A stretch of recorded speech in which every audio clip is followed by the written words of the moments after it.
যে তোমাদের আস্তে আস্তে তোমাদের বাবা মার দিকে তাকাও বা সিনিয়র যারা আছে তাদের দিকে তাকাও, তারা এখন কতটা মানে কয়েকটা সিদ্ধান্ত নেওয়ার ক্ষেত্রে কতটা মানে চিন্তা ভাবনা করে সিদ্ধান্ত নেয়, নিজের ভালো কোনটা মন্দ কোনটা তারা খুব ভালো করে বোঝে। তো তোমাদেরও ওই ক্যাপাসিটিটা গ্রো করানোটাই আসলে শিক্ষার উদ্দেশ্য।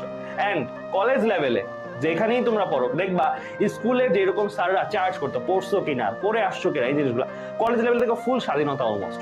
মানে তুমি পড়ো বা না পড়ো এটা সম্পূর্ণ কার উপর, তোমার উপর। কারণ এখন থেকে আগেও যেরকম বাবা মারা দেখবা হয়তো বলে বলে পড়াইতো, ওই জিনিসটা কিন্তু আস্তে আস্তে কমে যাবে। এখন তুমি পড়বা কি পড়বা না এটা সম্পূর্ণ তোমার উপর। এখন এটার দুইটা প্লাস সাইড আছে, মাইনাস সাইডও আছে। সেটা কি? সেটা হচ্ছে যেহেতু এখন থেকে তোমার একটা ফ্রিডম চলে আসছে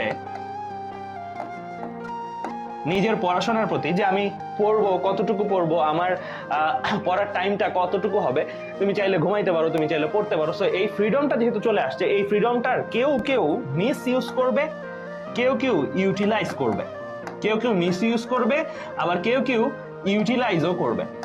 সো দুইটা দুই রকম ভাইয়া। সো তুমি যদি ইউটিলাইজ করো, ইউটিলাইজ করার অর্থ কি? তোমার ফ্রি সময় আছে, তুমি যা চাও তা করতে পারো, অ্যান্ড তুমি ভালো কাজগুলো করতেছো। ভালো কাজ মিন্স যেটা তোমাকে হয়তো এইচএসসি লেভেলে ভালো একটা গ্রেড, ভালো একটা রেজাল্ট দিতে পারে, যেটার মাধ্যমে তুমি যেই ড্রিমটা দেখছো সেই ড্রিমটাই তুমি স্টিক থাকতে পারলা। তুমি ডাক্তার হতে চাও, তুমি ডাক্তার হতে পারলা। তুমি ইঞ্জিনিয়ার হতে চাও, তুমি ইঞ্জিনিয়ার হতে, তুমি পাইলট হতে চাও, পাইলট হতে পারো। তুমি যেটা হতে চাও তুমি সেটা হতে পারতেছো। কারণ এখন কম্পিটিশনের যুগ, সবাই একটা জিনিস চাচ্ছে, তুমি যেমন চাচ্ছ সবাই একটা জিনিস চাচ্ছে। কিন্তু কারা কারা পাবে?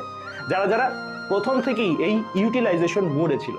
আর যারা যারা এই মিস ইউজটা করবে তাদেরকে, এরকম মানুষ যে নাই তা না, প্রত্যেক ব্যাচে আছে। ইনফ্যাক্ট আমাদের এই ক্লাসটা এই যে এখন প্রায় 1000 জনের মতন দেখছো, এই 1000 জনের মধ্যেও কিন্তু আমি বলবো ভাইয়া অনেকেই আসো যারা সঠিক পথটা আসলেই যাবা, আবার অনেকেই আসো যারা আমার এই কথাগুলো শোনার পরেও ঝরে যাবে।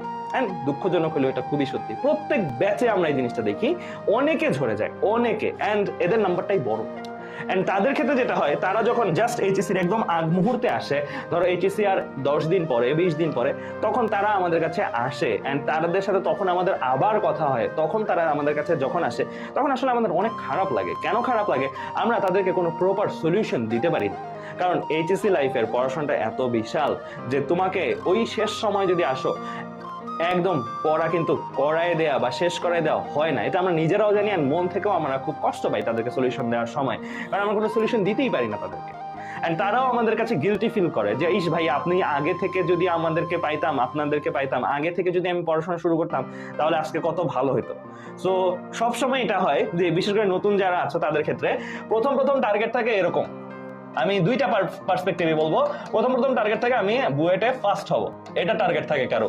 আমি ঢাকা মেডিকেল কলেজে ফার্স্ট হব, এটা টার্গেট থাকে। তোমাদের ব্যাচের অনেকেরই টার্গেট আছে, টার্গেটটা থাকে খুবই ভালো। কয়েকটা দিন যায়, পড়াশোনার অগ্রগতি হয় না, তারপরে হয় আচ্ছা ঠিক আছে আমার বুয়েটে চান্স পেলেই হবে, আমার কোনো পজিশন দরকার নেই, আমার ঢাকা মেডিকেল কলেজে চান্স পেলেই হবে, কোনো পজিশন দরকার নাই।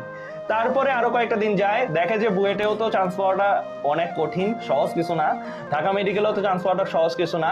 তখন চিন্তা করে যে আচ্ছা ঠিক আছে আমি মোটামুটি একটা ইঞ্জিনিয়ারিং ইউনিভার্সিটি হইলেই হবে, ইঞ্জিনিয়ারিং পড়তে পারলেই হবে, কোনো একটা ইউনিভার্সিটিতে, পাবলিক ইউনিভার্সিটি, কোনো একটা গভর্নমেন্ট মেডিকেল কলেজ হলেই হবে। তারপরে একটা সময় পরে টার্গেট হয়ে যায় যে আমি মানে আস্তে আস্তে মানে টার্গেটটা কমতে কমতে কমতে স্টেপে স্টেপে, একটা সময় প্রাইভেট, একটা সময় প্রাইভেটও পারতেছি না, আমার এফোর্ড করার ক্যাপাসিটি নাই, দেন আমি অন্যান্য কিছু কারিগরি। সো মোট কথা তোমার এই টার্গেটটা ডে বাই ডে কমতে থাকবে যদি তোমার পরিশ্রম না হয়।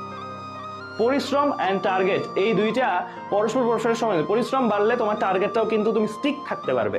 সো আমি চাই না তোমাদের কারো টার্গেট এই জায়গা থেকে একটা ড্রপও নামুক।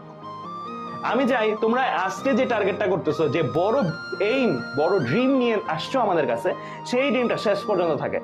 আজ